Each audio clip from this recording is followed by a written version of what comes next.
Hello बच्चों, so let's see this question. The question says earthquakes generate sound waves inside the earth.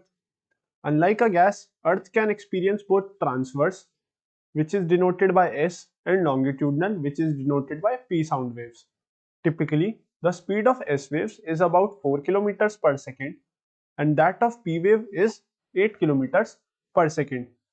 A seismograph records P and S waves from an earthquake. The first P wave arrives 4 minutes before the first S wave. Assuming waves travel in straight line, at what distance does the earthquake occurs? So देखिए बच्चों, let us assume कि हमारी जो velocity है,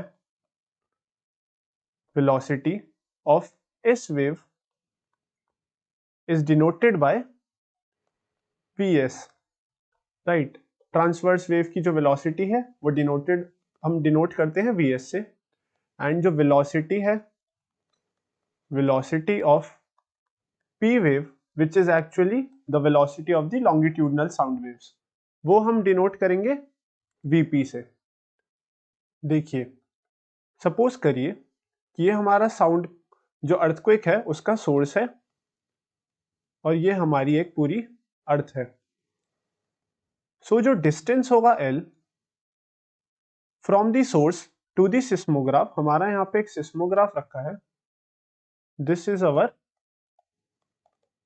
seismograph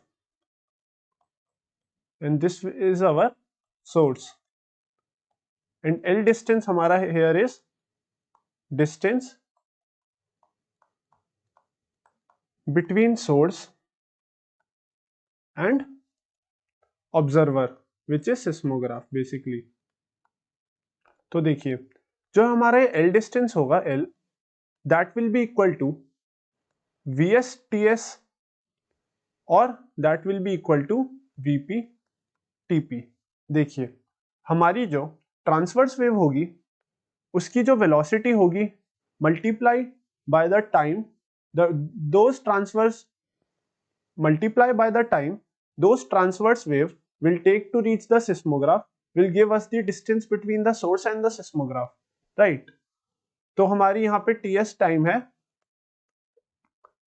time taken by S waves to reach seismograph, and Tp हमारा यहाँ पे time है, time taken by P waves to reach seismograph. So basically Ts हमारा टाइम है, that will be taken by the transverse wave to reach the seismograph from the source. तो हमारा Vs Ts distance हो, या तो हमारा जो डिस्टेंस है वो इक्वल होगा Vs Ts के या फिर वो इक्वल होगा Vp Tp के, क्योंकि हमारी सेम सोर्स से सेम डिस्टेंस कवर करके बोथ ट्रांसवर्स वेव और साउंड और लॉन्गिट्यूडनल वेव्स आ रही है.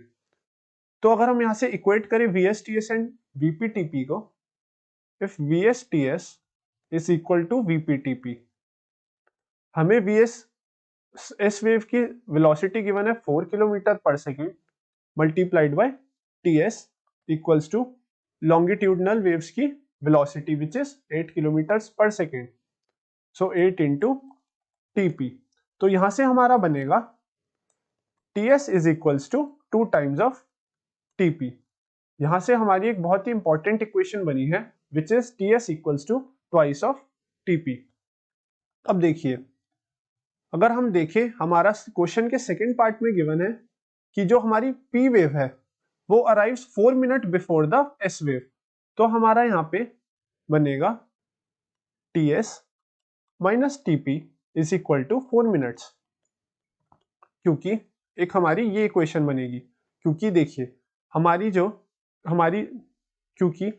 जो हमारी S वेव है वो अराइव करती है 4 मिनट्स लेट, हमारी P wave 4 minutes early arrive करती है.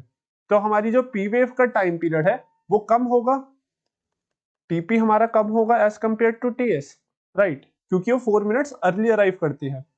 सो हमारी इक्वेशन बनेगी, जो उनके बीच का डिफरेंस होगा ts माइनस टीपी, वो इक्वल होगा 4 मिनट्स के।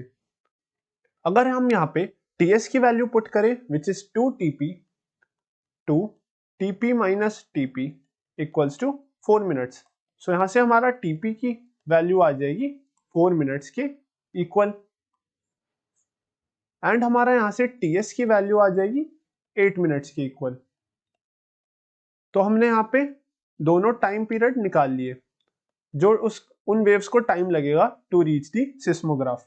तो अगर अब हमसे क्वेश्चन में पूछा है that at what distance does the earthquake occurs, so हमें एल की वैल्यू निकालनी है।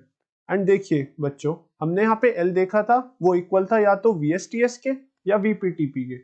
अगर हम इक्वेशन VSTS का यूज करके निकालेंगे to check the distance from the source to the seismograph, तो ये हमारा बनेगा L is equal to VSTS। VS हमारा क्वेश्चन में गिवन है 4 kilometre per second multiplied by TS 8 minutes को हमें कन्वर्ट करना होगा सेकेंड्स में, so that will be equal to 8 into 60 seconds. So ये हमारा बनेगा 8 4 32 into 60 which is equal to 1920 kilometres distance. So the distance of the source from the seismograph will be equal to 1920 kilometers. So इतने distance पे हमारा earthquake अकर हुआ होगा। So I hope बच्चों you understand this answer well and best of luck.